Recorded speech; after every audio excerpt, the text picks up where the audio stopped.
আসসালামু আলাইকুম, সবাই কেমন আছেন? অনেক দিন পরে ছাদের আপডেট দেখানোর জন্য চলে আসলাম। তো আমি বেশি কথা বাড়াবো না, আমি ডাইরেক্ট ভিডিওর মধ্যে চলে যাই, কারণ আপনারা অনেক অপেক্ষা করতেছেন আমার ভিডিও দেখার জন্য, অনেকে কমেন্ট করতেছেন। তো আজকে একটা ইউনিক ভিডিও নিয়ে আপনাদের সামনে হাজির হলাম। এই যে এখানে দেখতে পারতেছেন অনেকগুলো ডিমের খোলস। তো আমার যেহেতু ইনকিউবেটর আছে, আমার কাছে প্রতিদিন 2-3টা করে ডিম আসে। হ্যাঁ, ডিমের খোলস আসে। তো আমি এগুলো জমাইতাম না, এগুলো ফালাই দিতাম। তারপর আমি একটা ভিডিও দেখতে পেলাম, তো এগুলা নাকি অনেক ক্যালসিয়াম, অনেক উপকার, অনেক ভিটামিন মিনারেল আছে এই ডিমের খোসাগুলোর মধ্যে। আমি যদি আগে খাওয়াইতাম, তো তারপরে আমি মাঝখান দিয়ে আমার কাছে অনেক খোসা ছিল, আমি এগুলো খাওয়াইতে পারি নাই। তো এখন আমি অনেকগুলো জমাইছি, দেখেন এখানে কিন্তু অনেকগুলো ছিল। আমি এটা ভাঙছি, গুঁড়া গুঁড়া করার কারণে কম লাগতেছে। তো আমি এটা আরেকটু গুঁড়া গুঁড়া করবো, তাহলে আরো কম লাগবে।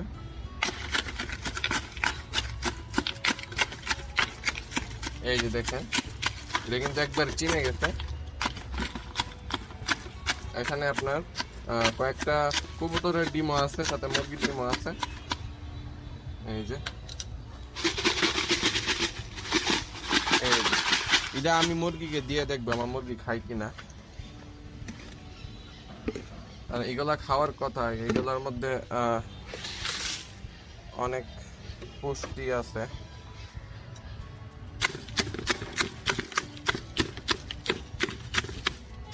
এই যে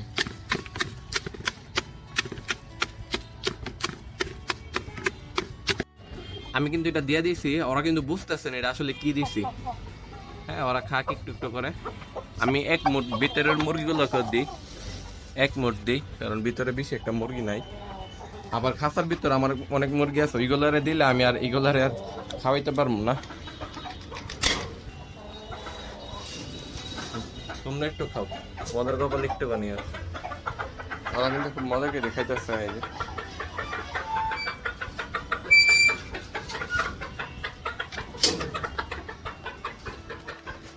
ওরা আসলে বুঝতেছে নাকি, ওরা যে মানে খাদক, ওরা আসলে বুঝতেছে না জিনিসটা কি।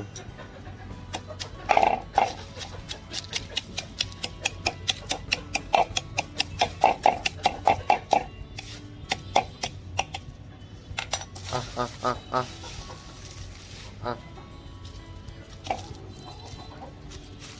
আমি তো দেখলাম ইউটিউবে যে ভিডিও দেখলাম, ওরা অনেক খায়, এগুলো অনেক পছন্দ করে। আর বিশেষ করে এগুলোতে অনেক পরিমাণ ক্যালসিয়াম রয়েছে ডিমের এই খোসাগুলোর মধ্যে। ক্যালসিয়াম থাকলে মুরগি ডিম পাড়তে সহায়ক, সাথে ভিটামিনও মুরগির জন্য দরকার।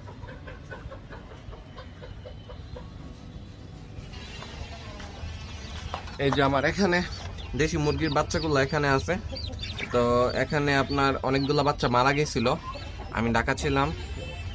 আহ অনেকগুলো বাচ্চা মারা গেছে, আর কয়েকটা বাচ্চা ঠিক আছে মাত্র। আমার এবার যে পরিমাণ বাচ্চা মারা গেছে, মানে এত পরিমাণ বাচ্চা আমার, আমি থাকাকালীন একটা বাচ্চা শুধু মারা গেছিল। আমি যাওয়ার পরে টোটাল 40-50টার মতো বাচ্চা মারা গেছে। এটা খুবই দুঃখজনক একটা ব্যাপার। আমি যদি আপনাদেরকে ভিতরিকে দেখাই, আমার যে বাচ্চাগুলো ছিল এগুলো কত বড় হয়েছে। এই যে দেখেন, বাচ্চাগুলো মাশাআল্লাহ অনেক সুন্দর কালার আসছে। আমি ঈদের পর এগুলারে বিক্রি করার জন্য যাব। এই দেখেন, এই যে দেখেন বাচ্চাগুলো অনেক বড়, এগুলা কিন্তু এখনো পুরোপুরি বয়স হয় নাই। সাইজ দেখলে বোঝা যায় যে আরো অনেক বড় হবে, এগুলো অনেক বড় হবে মাশাআল্লাহ। এই যে দেখেন এইগুলা, এই যে এখানে আছে, এখানে আছে, তারপরে এই যে এখানে আছে। এই যে দেখেন। তো এগুলা কিন্তু আরো অনেক বড় হবে, এগুলা কিন্তু এখনো পুরোপুরি বড় হয় নাই।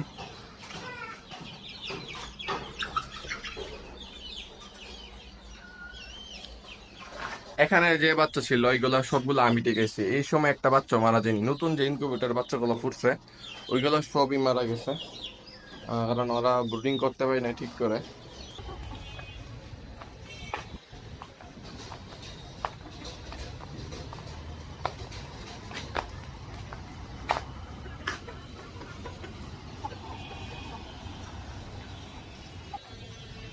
আমার যে দেশি মুরগিটা ছিল ও কিন্তু ডিম নিয়ে বসা আছে।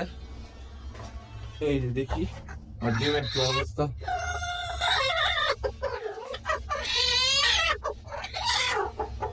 এই যে ডিম 3, 6, 9, 10, 10টা ডিম আছে ওর নিচে। তো এগুলা কোন সময় ওটা জানি না, কারণ ওরা তারিখ দেয় নাই, ওরা শুধু একটা রং মেখা দিছে। তারিখ দেওয়ার দরকার ছিল, তাহলে বোঝা বোঝা যেত কোন সময় উঠবে। আরেকটা বেড নিয়ে হইছে, ওই যে আমি ওইখানে যে বাচ্চাগুলো দেখাইছি আপনাদেরকে, দেশি মুরগির বাচ্চাগুলা, তো ওর মাটা কি করছে, এদিক দিয়ে পালাই গেছে, লাফ দিয়ে চলে গেছে। তো মুরগির পরে আর পাই নাই আমি। ও আরেকবার গেছিল, ওই সময় অনেক কষ্ট করে ধরা হয়েছিল। পরের বার যখন গেছে তখন আর পাইনি।